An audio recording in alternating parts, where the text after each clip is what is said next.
All right, so in this video, I'm going to talk about the constants in general. So let's get back here and declare a variable, and I'm gonna put in a value, and let's print that variable. So we can use %i or %d. And we're gonna print that variable. So if I print that, it will print 1. Pretty cool. Now, instead of putting that 1, we can put in input in different forms. Okay, we can use a lot of forms. We can use the decimal, we can use the hexadecimal, we can use the octal, whatever. So for example, if I put in here the number, I don't know, 15, and then I print, it will print 15, right? But if I add a 0 in front of it, it will print another number. It will print 13, not 15. What is happening? Well, when we added that little 0 in there, we actually told the compiler that this number is not a decimal.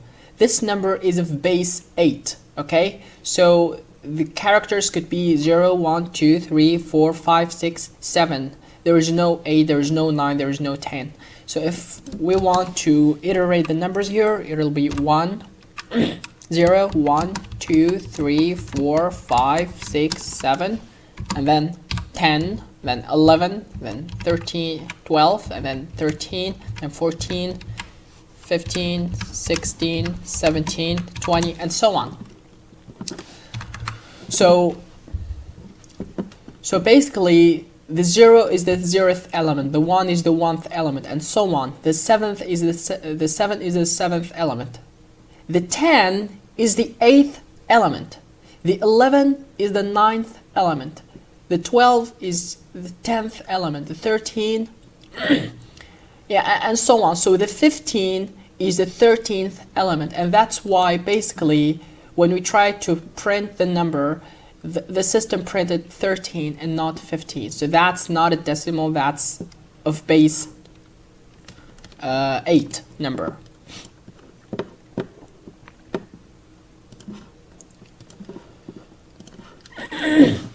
Cool. Now, instead of adding that 0, 15, we can add 0, x 15.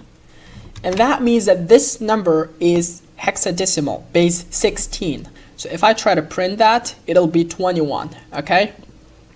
So every digit in the 16th base could be 0, 1, 2, 3, 4, 5, 6, 7, 8, 9, and then A, and then B, and then C, and then D, and then E, and then F. Okay, so I can write a number like this, for example, that's 1A. And when I print, that 1A in hexadecimal equals 26 in the decimal.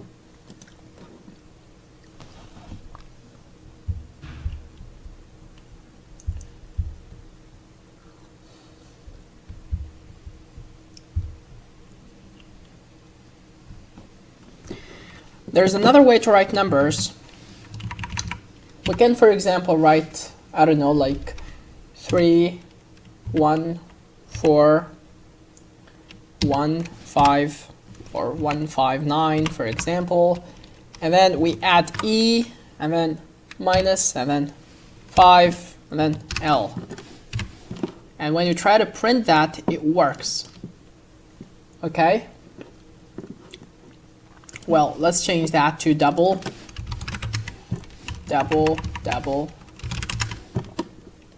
Let's change that to float, and then let's print that. And as you can see, that's 3.141590. That's the number pi. Okay, so this scientific way of writing numbers is also allowed in the C programming language. Okay. So let's get our integer back.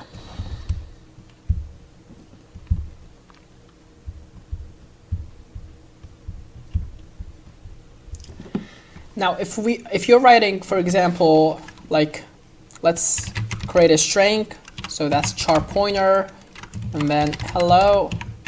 Let's give it a name. So that's my var or my string equals hello world. It works, right? So I'm going to change this as s, and then for string, and then my string, and then run the program, and it works. But I can also write this string onto multiple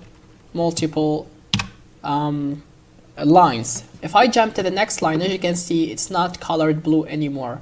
Okay, so in order to make it continuous, we have to add that little backslash there, and I can write those strings separated. Okay, so whenever you have a string that you want to write it on multiple lines, you have to separate lines with that backslash.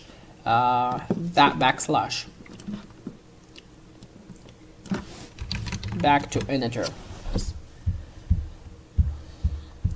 Now there's something else much important here, which is to declare, define, let's call them constants, okay? Well, it's not constant, but we can think of them as constant. You can here at the macro use the hashtag and then the define keyword, and then take, I don't know, like a variable, let's call it a, and then like 65. Okay, notice that I do not add another semicolon there after these hashtags here.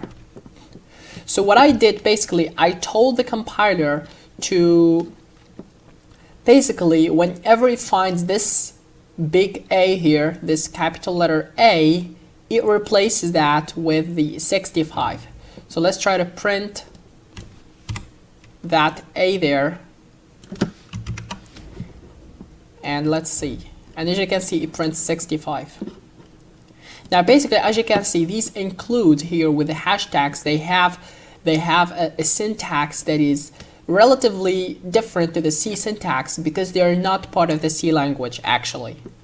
When we try to compile our program, the first thing it does some process called the pre-processing, meaning that it scans the entire file and it tries to execute everything after these hashtags with another syntax. It's not the C syntax. So for example, if it finds this include keywords, it will take the stdio.h file and it copies all the content here. Okay? It replaces the word include with the content of all the content of that file. If it finds another include stdlib.h, it will do the same thing. It will bring the stdlib.h file and you will copy all its content here in this file. If it finds the word define and then a name and then a value, it will replace all of the A's in this file with 65. Okay? So the compiler does not see A, it sees 65, and so on. We can do the same thing with like more complicated structures, but we're gonna deal with that later when we study them.